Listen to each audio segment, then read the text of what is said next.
Well, hello everybody. This is going to be my last video from New Hampshire in a little while because I am heading back to Oklahoma to work for a little bit of time. And I wanted to get this out there before I did it. I do want to talk about the book that I mentioned in my previous video that I didn't really talk about too much because I hadn't finished it. I've since finished it and I wanted to talk about it. And that is Emancipating Slaves, Enslaving Free Men, A History of the American Civil War by Jeffrey Rogers Hummel. You see it right here.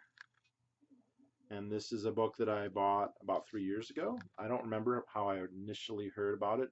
It's come up again. I saw it posted on Lou Rockwell or one of the sites. I believe Anthony Gregory wrote a big piece of why this is an important book and worth reading, and it had been on my shelf that whole time, so I figured I might as well go ahead and read it.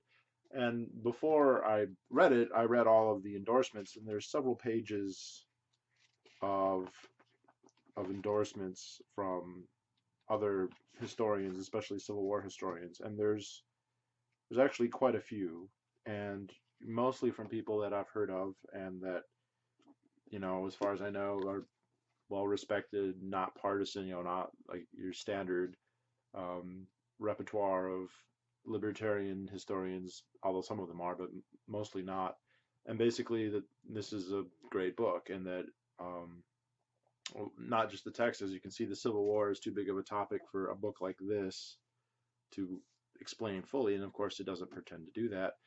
Um, but it it really examines a lot of the pretensions of not the there's I don't know if there's really an official version, but of the standard version most people accept and are familiar with, and it agrees with a lot of that. It also critiques a lot of that and offers compelling evidence for that. And I mentioned in the previous video, at the end of each chapter, he has a bibliographic essay for each chapter, and these can be 10 pages long, some of them. And for any given chapter, recommend anywhere between 20 and 30 books. Not necessarily books that he agrees with, but just here's a Marxist analysis of it, here's a Freudian analysis of it, here's a neo-abolitionist analysis of it, here's a very nationalist analysis of it, here's a book that looks at it from here, this angle, that angle. And we're talking about not the war itself so much. He does have a chapter where he talks about good books that cover the narrative of the war itself, but mostly about the causes, and about the factors leading up to it. So many books, for instance, about slavery. Was it economical? How did it fit within people's religious views? How did it jive with the revolution, the American Revolution? The idealism of the American Revolution, especially in the Declaration of Independence, does not jive with slavery to a lot of people. And this argument about how does it fit in that is one of the main narratives that goes between the debate between the abolitionists and the pro-slavery faction in the South. And there's entire books written about that topic, whether slavery is profitable or not, whether it's economical, what kind of stuff that they engage in, how many slaves were escaping, the fugitive slave law. There was a whole series of political compromises leading up to the Civil War, the Missouri Compromise, the Kansas-Nebraska Act, Kansas, all these things. And there's entire books about each one of those, many books about each one of those. And what I like is, he talks about each one briefly. Sometimes he'll say, well, a good source would be these couple books, but other times he'll explain more. And I've actually, maybe some of you noticed, I had to clean out one of the shelves on my bookshelf, that one right up there. And that is filling up. Right now it's got about 20 that I ordered from him, and I think there's at least double that number still on the way. Um, about Jacksonian democracy, about money and banking, about, you know, all like so many aspects of it, about the diplomacy. How is this North and the South talking to other countries? What was the role of the expansion into the Southwest in the wars with Mexico? What was the role of West Point? Could the South have done better using guerrilla armies instead of uh, Napoleonic arms? And just a whole slew of topics that most people don't really look at, but that are very fascinating. And uh, I'm I'm really eager. I don't know how long it's going to take to read this many, but some of them are pretty small. I've already started the next one, which is more generic, but he references it several times. I don't know if I'll do a review on it, but although it's actually turning out to be interesting as well. This is the history of the United States Army, and this is a thick book, as you can see. And I mean, this starts with Henry II, actually, very briefly. Um, it's within the colonial period, within a few paragraphs, but I'm already finding this very interesting. He referenced it a couple times in another book by this author, this Russell F. Weigley, who I think is pretty authoritative when it comes to that topic. But people have asked me about the Civil War before, and I've done videos on it. It's been about a year, 2 years, and I haven't. Rummel's book did not. It changed some of the things that I thought a little bit. The basic narrative hasn't really changed. Um, Basically, the biggest problem I see with the way most people view the war is they have wedded the notions of secession with the notion of slavery, and those are basically completely separate ideologies. Now, in the context of the Civil War, slavery is extremely important, and it's it's not just revisionist. It's going way too far to say, well, slavery had nothing to do with it. It was all about tariffs, and it was just about states' rights. I think that that's wrong. Slavery was supremely important, but that doesn't mean that secession necessarily has to do with slavery. In fact, you don't hear anybody arguing against, say, the American Revolution and saying the American Revolution is clearly wrong because they were, after all, pro-slavery. I mean, at that point, many of the so-called northern colonies slash states still had slavery. And I don't know of anyone who invalidates that war who would argue that war is wrong because there was slavery in in the colonies or the United States at that time. Likewise, how does I mean, as abominable as the existence of chattel slavery is, it's not really a justification for the Civil War, and it's not why the civil like the North and one historian broke it down. The causes of the Civil War revolves around two questions: why did the South leave, and why did the North not allow them to leave or refuse to allow that to happen? Which itself, people take that for granted, but the idea that the Union would be held together by force was itself a radical idea. It hadn't Lincoln didn't initiate it by any means, but this is the first time and the only time since that this was actually done. And there's one of the books that I bought is I haven't gotten it yet. I think that's going to be one of the more interesting ones, and I don't remember the title, so don't ask. Is about the growth of that idea of a coercive union as opposed to a voluntary union, which was the majority idea. I mean, most of the founders, if we're talking about Jefferson and Madison, um, most of the people apparently um, seem to think that that's the way it was. And if you read the Constitution, I mean, my reading of it is that it's implied that you can, I mean, it doesn't make sense that you can join an organization and then never ever leave. Uh, if you join it voluntarily, you should be able to unjoin it voluntarily.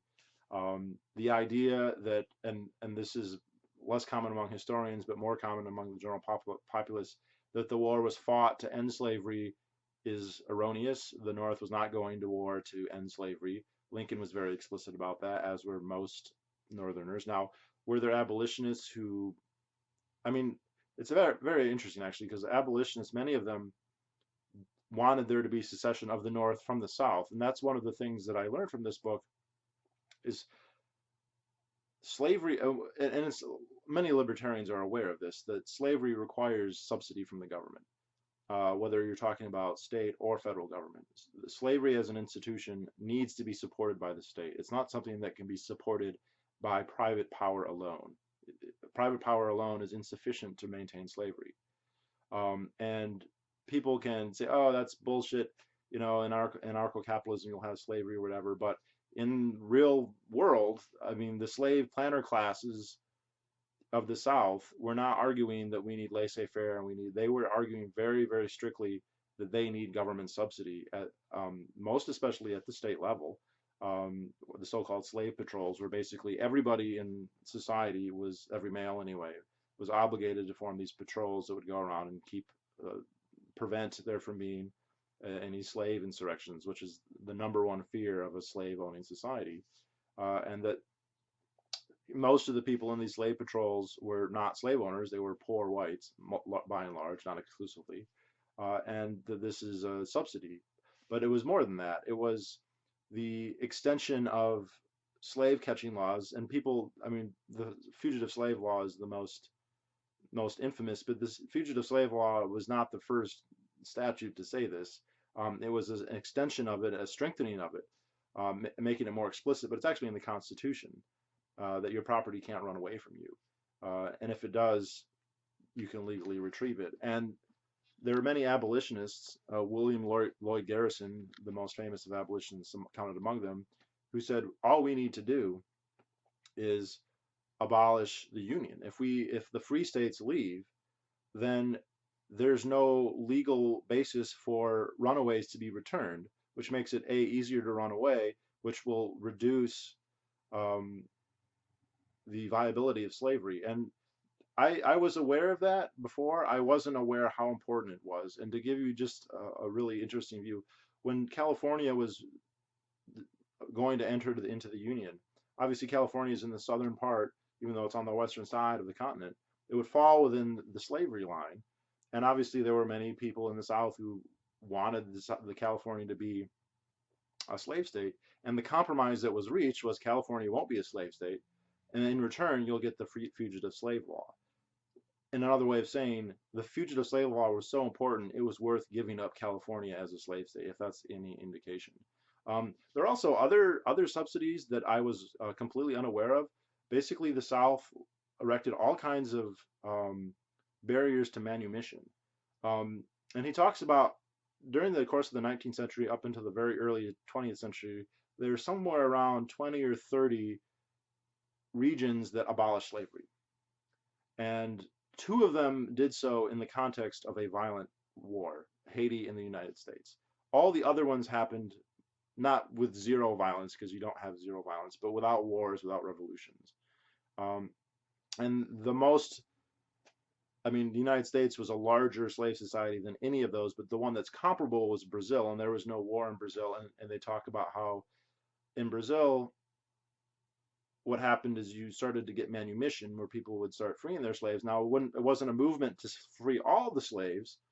The argument is quite interesting. The argument doesn't require that everyone decides to free their slaves. But what does happen is as the freeman population increases, the freeman population is overwhelmingly going to be anti-slavery.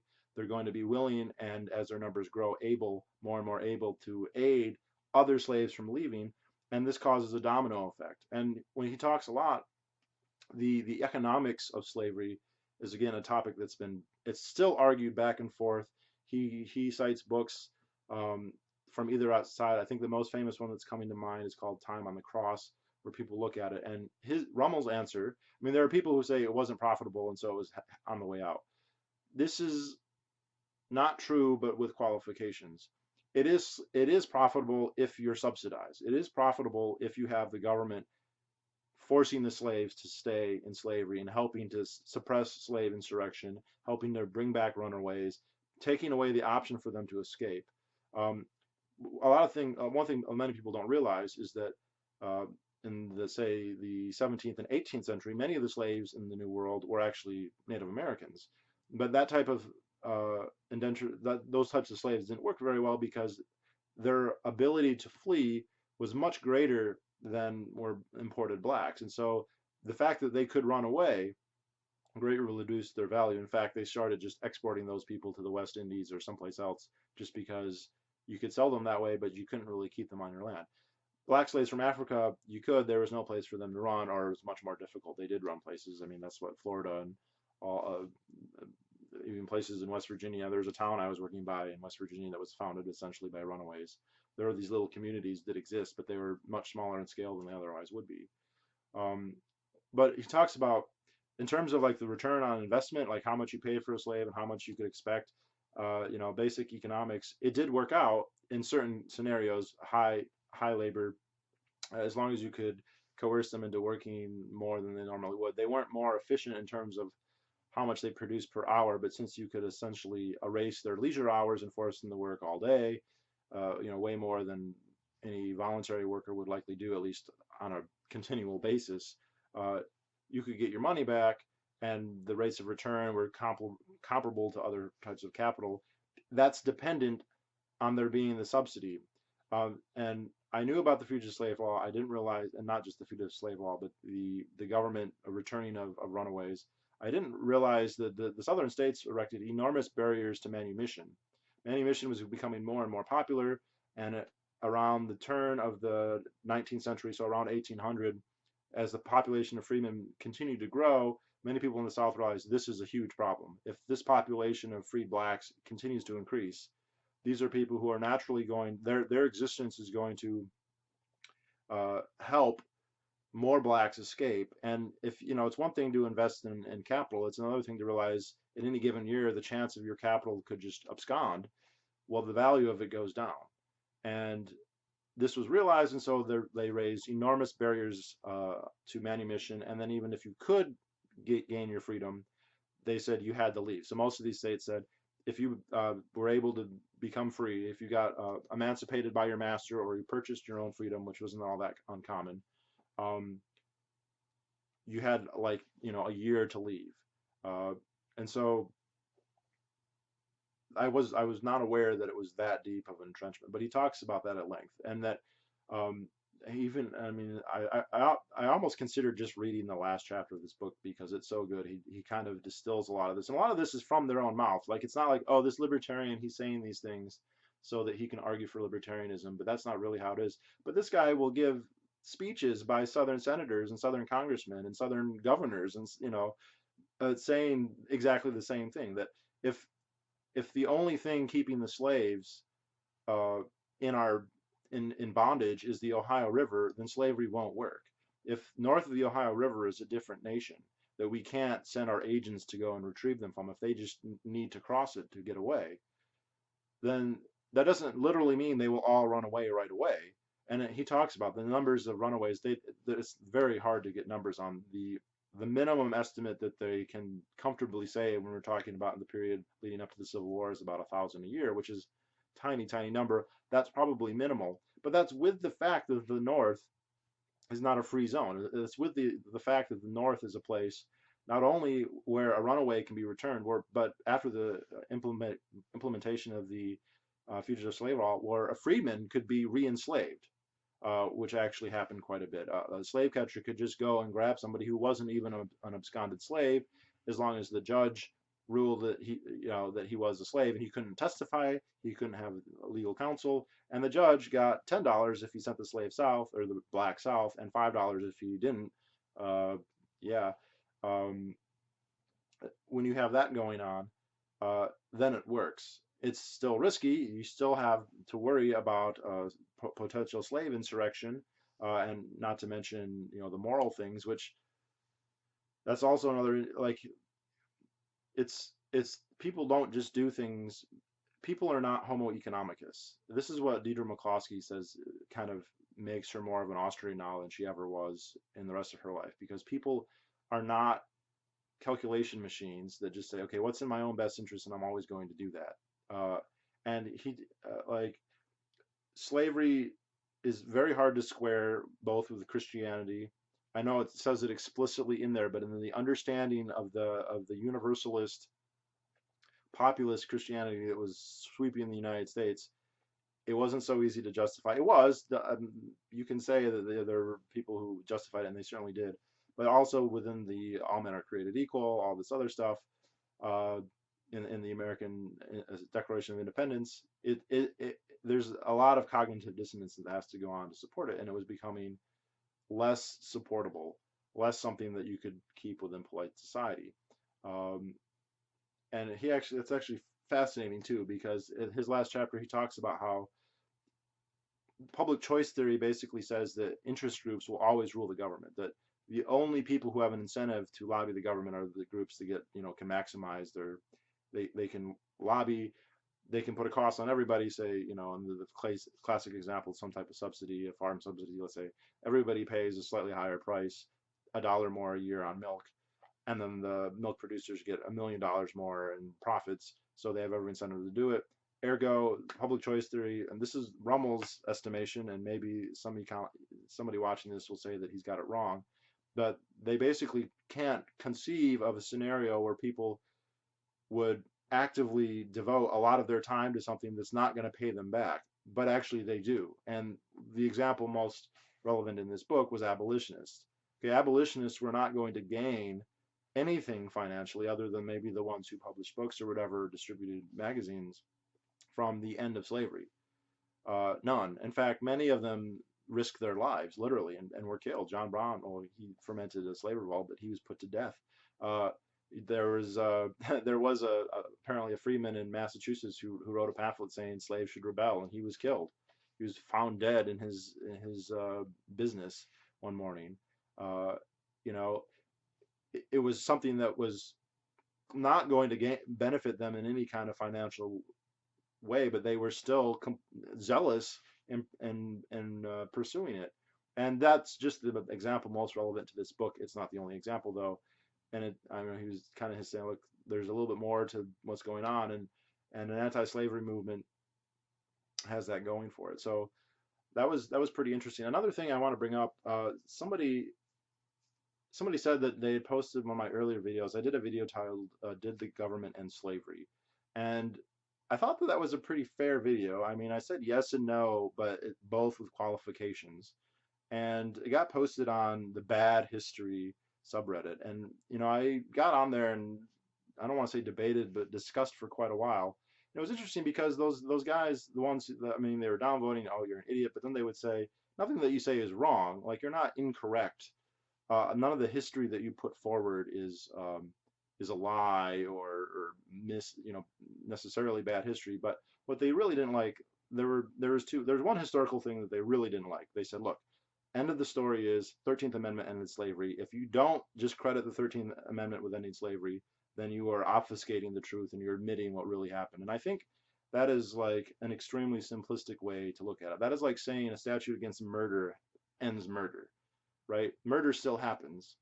And if murder were to ever end, it wouldn't be because of a statute. It's like saying there was no law until Hammurabi said so. No, a government legislation, and it can be significant and important, that's not to be denied. But to say that it ends something is think wrong. Any honest assessment of the war itself would show that the war was destroying slavery. All right, as the war was waged, uh, slaves began to leave en masse because they could escape to the north. They could escape to Union lines. Now, Lincoln, early on especially, would have them sent back as often as he could. Uh, uh, you know, he was offering deals to the Southerners that they could retain slavery if they would cease their rebellion. Um, Eventually, about halfway through the war, that provision was lost. I think then they realized that they were probably going to win, and to justify the enormous cost, it was necessary to say we're going to get this out of it, and also as a punitive measure because we hate the South for all the death and destruction they've called. This is going to be what we do to get back at them. Not to mention the moral reasons that, you know, abolitionists would favor. But not only were slaves absconding in huge numbers in terms of hundreds of thousands at this point, and not only was the Southern economy getting destroyed and whatever else, the South itself was beginning to talk emancipation, if for no other reason than to raise armies. Um, Robert E. Lee repeatedly advocated this, and it started to happen. And this might be one of the reasons the will of the South to continue fighting actually ebbed so quickly and so dramatically in 1865. He points out that not that much of the South was occupied at that point. It's still this vast area mostly unoccupied. Even the huge Union Army probably didn't have the manpower to, by force, occupy the entire area.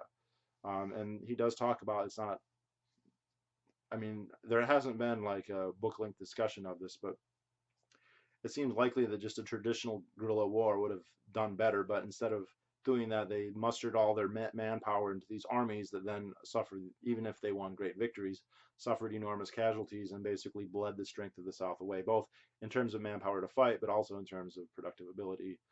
But once the South started turning to emancipate their slaves for the purposes of fighting, many Southerners were like, well, what the hell's the point? We went to war to preserve this institution that many of them literally, you know, quite sincerely thought was sacred. And, you know, the great truth of our Confederacy, I think, is Stephen, what is it, Alexander Toombs or Douglas, one of the Southern governors. You know, this is the great truth of the South, is that the black man is inferior to the white man and whatnot. If we start emancipating them, what the fuck was the point? You know, hundreds of thousands of soldiers died, billions in today's, in that, I mean, just something like half or 25% of the South's economic capacity was wiped out because of this war.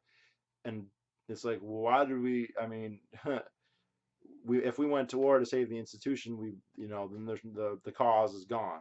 The Southern cause is no more if we've done it. And this is the point Leron Bennett makes in his book. One of the points he makes in his book, that slaves were ending slavery. The slaves who were running away were the ones who were ending slavery. And to pretend that like this amendment that that was passed in Washington that Lincoln spearheaded, that's the reason slavery's over, I think is a hugely disingenuous.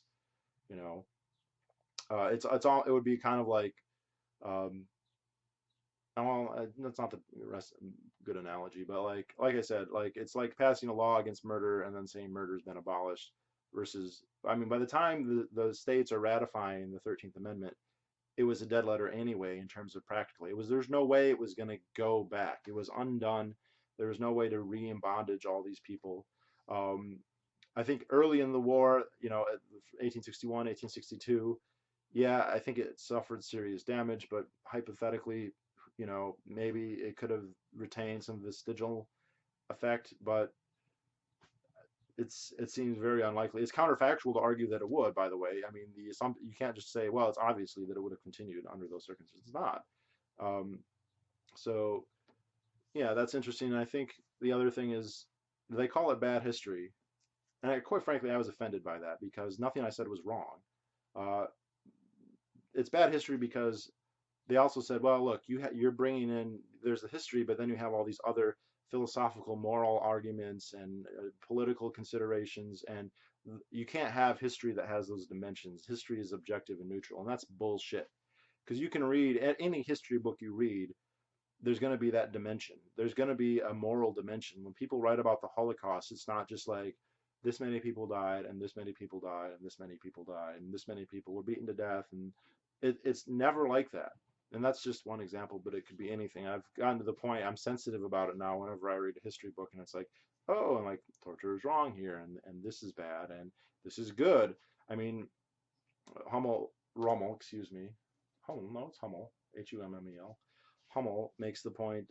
Rommel's the guy who does the democide, kill by your own government statistics, but makes the point that there's this kind of fatalism where, well, it's definitely true that the Civil War and Abraham Lincoln helped bring the country to where it is today, and then it's then assumed that, well, then that's the way it ought to have been, and he acted exactly how he should have, and we can't really question what he did because the result is what we have, and that's just silly. And he makes the counter argument.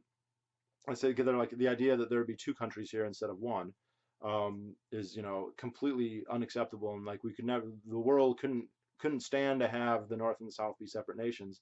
He points out, like, on two occasions in the Revolution and in the War of 1812, the United States attempted to conquer Canada, and many times where they didn't actually try, they talked about it quite seriously. And if that had succeeded, say in 1812 or 1815 or 1780, people today, David Donald and Henry Jaffa and all these other people would have all these books. They would just say, "Oh, there's no way that Canada couldn't be part of the United States. That'd be anarchy. The Hitler would have won, and we all would have if that had happened."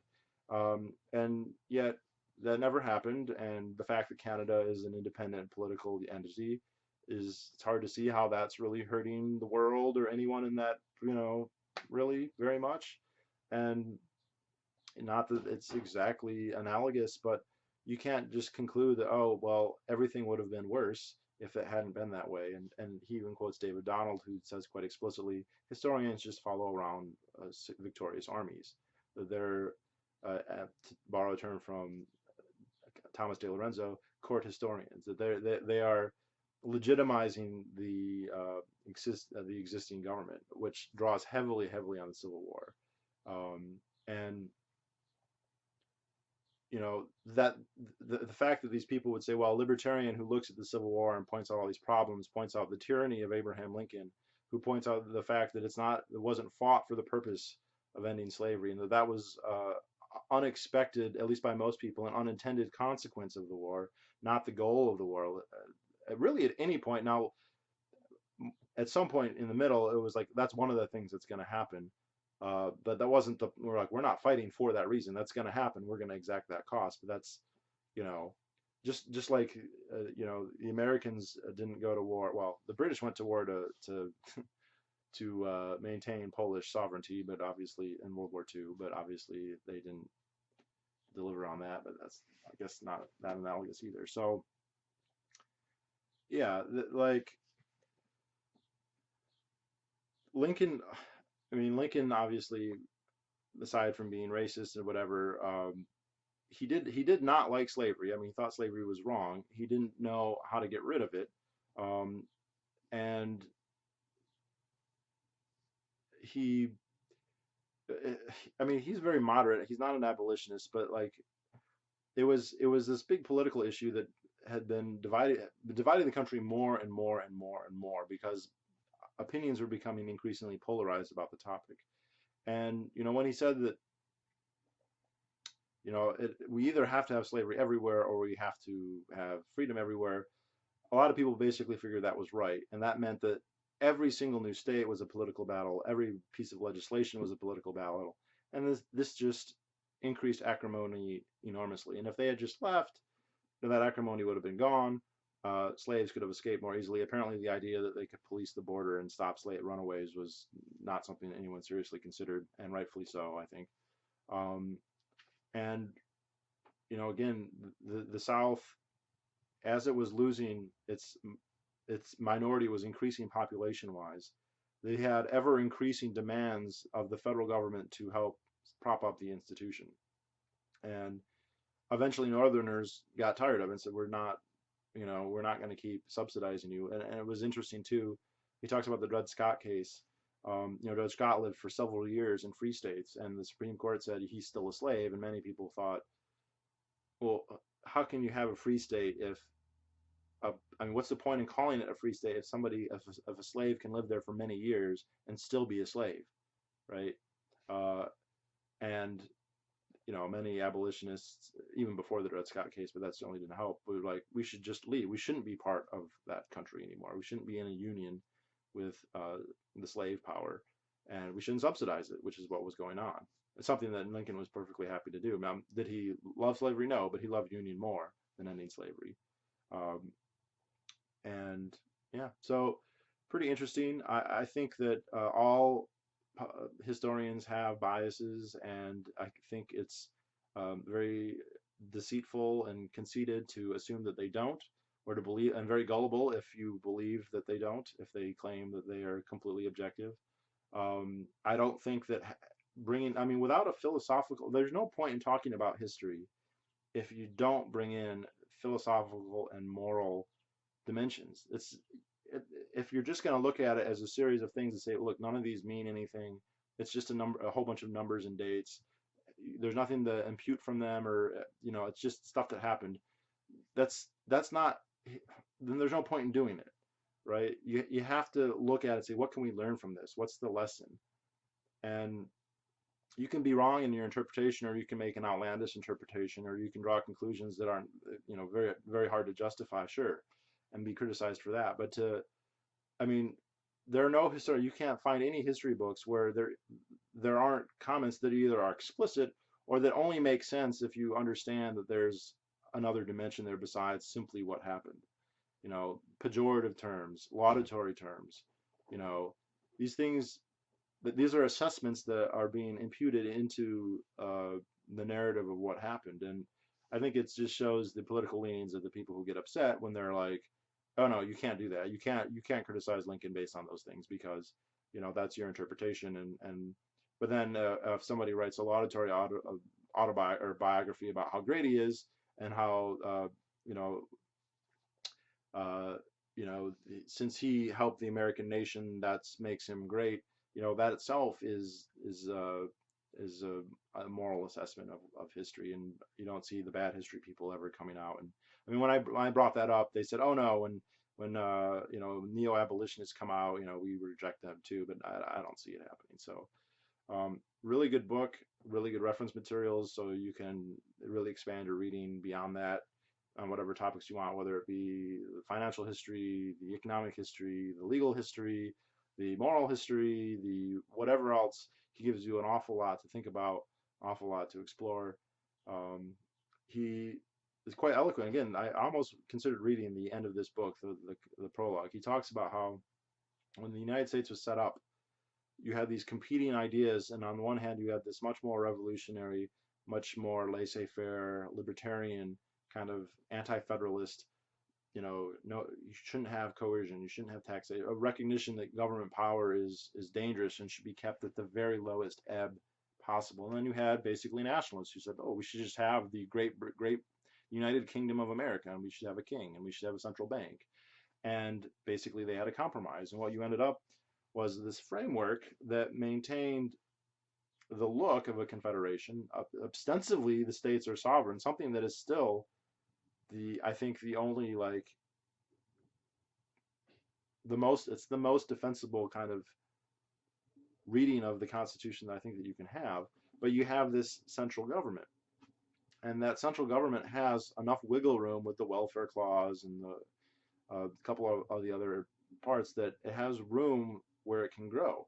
What he points out is throughout the first half of the 19th century, it shrank. The populist movements of the first part of the 19th century were basically libertarian, basically reducing the power, getting rid of the tariffs, getting rid of the central banks, getting rid of the ability to borrow and to print money. And by the time of the Civil War, the federal government was at an extreme low point in terms of its power. It was vestigial. It was the tiniest central government in the world. And the big affront to freedom that still existed was chattel slavery. And he goes, it's extremely ironic that the war that ended that major blemish is what instigated the growth of big government. And he talks about how all of a sudden, I guess by 1865, the federal government, and he's writing this in the 90s, the federal government was about the size of relative to GDP as it was when he wrote the book in the 90s. So it retrenched enormously after the war, but not to its pre-war level. This is where all kinds of new taxes, most probably pertinent that people would aware of, the first income taxes for the federal government, enormous number of agencies, the first welfare, and there's a whole bunch of people usually think, oh, federal welfare, that started with the New Deal and with FDR. No, because the federal government basically set up enormous pension plans for its soldiers, not the Confederate soldiers, by the way, but for members of the Union Army. And that for a long time after the Civil War, the number one expenditure of the government was on as pension payments for veterans of the Civil War, who formed a very powerful political bloc, the Grand Army of the Republic. And he references several books about that, including books that examine the fact that that's kind of the birth of the federal welfare state. Now, eventually, all those guys died. Those programs would dwindle as time went on, but the precedent was set. The precedent, the getting away from hard money, getting away from the payment of species. Obviously, species payment returned. We had the Greenback era ended. There was a return to redemption and all that. But here we have, yes, the mercantilism, the corporatism, the crony capitalism of firms seeking contracts from the government. This is something that was just very rare and happened, much less prior, and became much more common. The political corruption and rent seeking that we saw in the last 4 decades of the 19th century, it starts there. So it definitely is an enormously important turning point in the history, and then the way people look at it. Instead of, and I've heard Shelby Foote with this, I think a lot of people have pointed out, this is when the idea of the republic and a confederation of sovereign states is replaced by just nationalism, and it's the United States becomes the United States is rather than the United States are, the plural. And just that psychological shift, it seems small, is extremely important, and has enormous ramifications, but also shows that things can change, right? So and they don't always have to change in the one direction. I know it seems that way sometimes, but it's not true, because we have an American Revolution and we have a Civil War. And again, the naming of the Civil War, kind of odd. Apparently, he says that the federal government officially still calls it the War of the Rebellion or something like that, a term that don't hear bandied about very much. So that's kind of interesting. So yeah, definitely if you're interested in the Civil War, its causes especially, and again, it's not a simple answer, um, but you know, it's definitely worth looking at, and most people don't understand it very well. Um, Unfortunately, also there's so much history about it. It's the topic that American historians like to cover the most. So there's so many books about it. It can be hard to parse through them, but you know, he does a good job. He's not giving you a bibliography of every book written about it. He's just saying if you want to learn about these important parts of it, this is good places to look. And he says, well, here's a Marxist interpretation, here's a neoclassical interpretation, here's what I mean. The famous authors that I kind of deride a little bit, like Donald and Henry Jaffe, like he references their books, so they're in there. You can read them. And when they're good, he says, "Hey, this is good," you know. Yeah, I mean, I think I probably bought 40 or 50 books, so I don't know when I'll read them all, but like eventually. So anyway, I'll talk to you all later, and have a good day.